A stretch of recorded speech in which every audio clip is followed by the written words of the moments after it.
একবার পড়লেই বিপদ দূর। অসংখ্য মানুষ উপকার পেয়েছে। ফজিলত: এই দোয়াটি কুরআনেরই আয়াত। অসংখ্য মানুষ এই দোয়া পড়ে বিপদ মুশকিল থেকে মুক্তি পেয়েছেন। যে কোনো সংকটে আল্লাহর ওপর ভরসা রেখে অন্তর থেকে পড়লে তিনি দূর করে দেন। হাসবুনাল্লাহু ওয়া নি'মাল ওয়াকিল অর্থ আল্লাহই আমাদের জন্য যথেষ্ট এবং তিনি কত উত্তম কর্মবিধায়ক। পড়ার নিয়ম: বিপদ বা দুশ্চিন্তার সময় মাত্র একবার হলেও পড়ুন।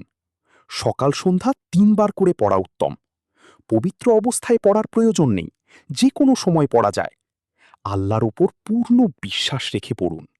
দোয়ার পাশাপাশি আল্লাহর প্রতি পূর্ণ তাওয়াক্কুল, ভরসা এবং বিপদ থেকে বাঁচার বাস্তবিক কারণও অবলম্বন করুন। সবকিছু আল্লাহর ইচ্ছাধীন। আল্লাহ আমাদের সবাইকে সকল বিপদ আপদ থেকে হেফাজত করুন।